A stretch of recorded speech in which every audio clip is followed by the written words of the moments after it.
Hello, in honor of the final day of National Poetry Month of this year, I thought it would only be fitting to try and read aloud the poem that started it all for me.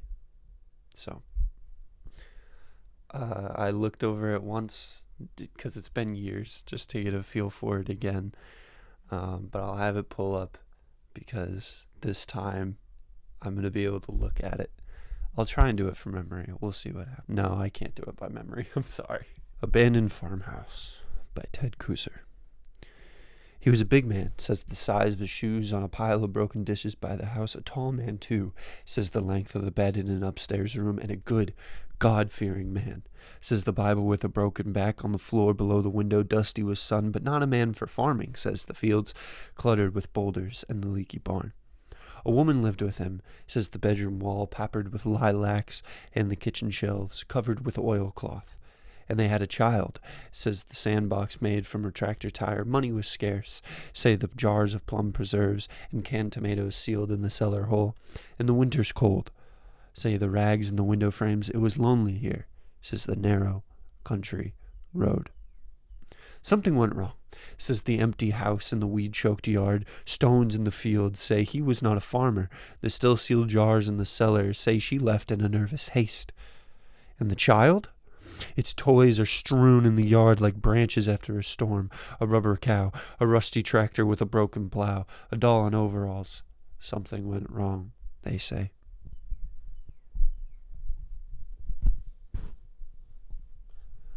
This poem, this project that my English teacher, freshman year of high school, I want to say, changed everything for me.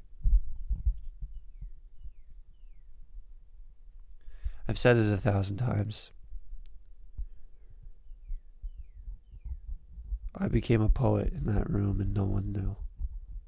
Poetry was something that I scoffed at. I didn't understand it because I was trying to look at it through a logical lens, because that's how I thought everybody else looked at poetry.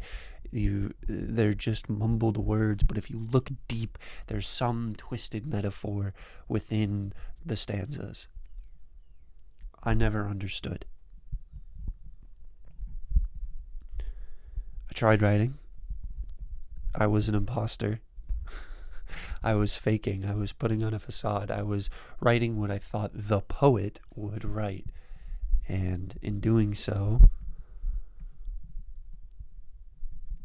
I really became a poet.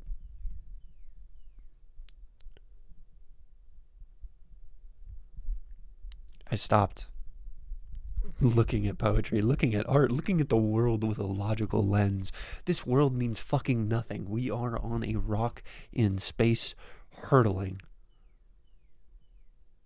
in an empty void with stars, a few constellations, planets, things that just exist, and we have to be okay with its existence. Poetry made that existence bearable. I'm now writing about the boring, the things that are so mind-numbingly nothing. But once pen goes to paper, the words are transformed, and it means everything. I know today's the last day. I know that not many people are even going to see this. However, if you do, please write some poetry. This art, this medium of life has given me everything. It has breathed a new existence. It has talked me off the ledge even when I wasn't on it. Poetry was something I was always writing in my head, not understanding it, but knowing that I was observing the world in a different light, in one romanticized, even the most darkest, twisted parts of life. I romanticized it. All that changed when I finally put it down on paper. And it will do the same for you if you are willing and open. So please, I am begging you. I will get on my hands and knees. In fact, I am begging you to write something today. This is the final day. Make it count. It doesn't have to be the most transcending or awe-inspiring piece that you've ever written. Write about the fucking clouds. Write about how the rain chips away your soul. Write about how you miss your lover. Write about anything. Just please write something. Just like there can never be enough art, there can never be enough poetry. Because the human word is something that is treasured